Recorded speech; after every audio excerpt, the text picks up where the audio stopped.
জীবন সিংহ জিন্দাবাদ, জীবন সিংহ জিন্দাবাদ, ডিএল কো জিন্দাবাদ, জিন্দাবাদ। We want Kamtapuri language history and culture, we want Kamtapuri language history and culture.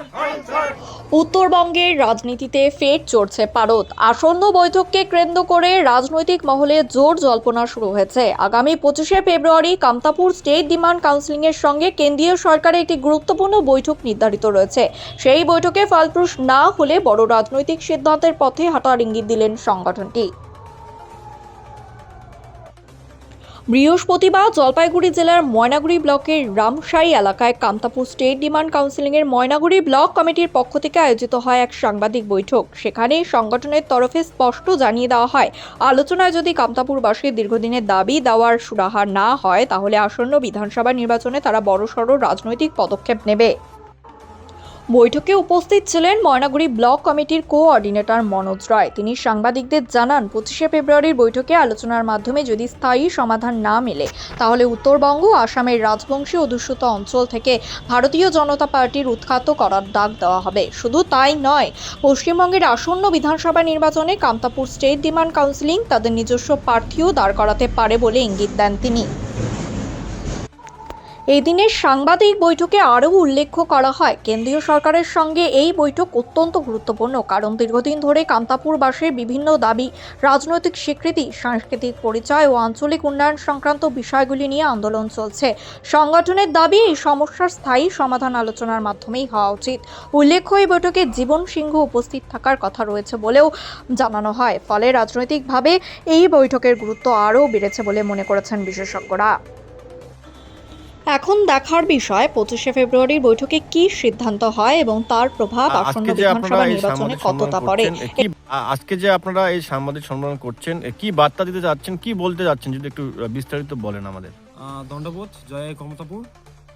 যদি বিজেপি নেতৃত্বাধীন কেন্দ্র সরকার কেএলওর পিস টক পিস রেকর্ডে পরিণত না করে এবং কোচ রাজবংশী জনগোষ্ঠীর যে দাবি, এই দাবি যদি স্বীকৃতি না দেয়, মমতা দিদি আরো শুভেন্দু অধিকারীর মতন প্রধানমন্ত্রী নিয়ে আরো স্বরাষ্ট্রমন্ত্রীর জনসভাক জনশূন্যতে পরিণত করিমু কোচ রাজবংশী জনগোষ্ঠীর মানুষ। আরো কোচ রাজবংশী জনগোষ্ঠী অধ্যুষিত এলাকাত 80টারও বেশি সিটত বিজেপি জিরো করে দিমু। আর যেহেতু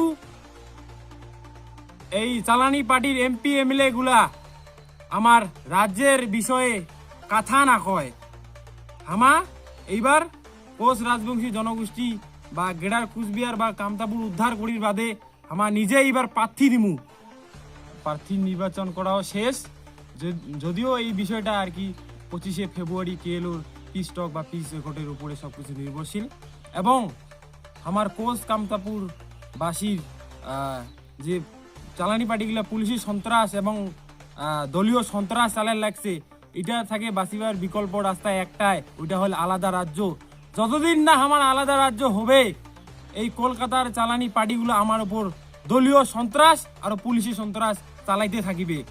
আর বিজেপি সরকারক আমা কবার চাই যে এক হাতে আমার আলাদা রাজ্য ঘোষণা করুক, অন্য হাতে কোচ রাজবংশী জনগোষ্ঠীর ভোট নোক এবং আমার যে আইকনিক লিডার আছে জীবন সিংহ ডাঙরিয়া এবং কেএলও কেএন ডিএল কোচ ডাঙরিয়া জনতার মাঝত ফিরি দেব।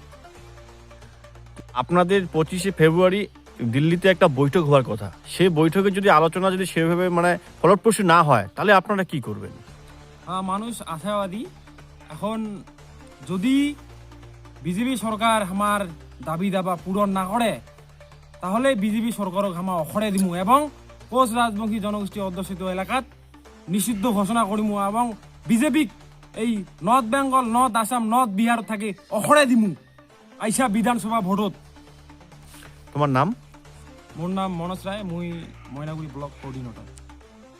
এরকমই আরো বাংলা নিউজ সবার আগে আপডেট পেতে আমাদের চ্যানেলটিকে লাইক, ফলো ও সাবস্ক্রাইব করে পাশে থাকুন।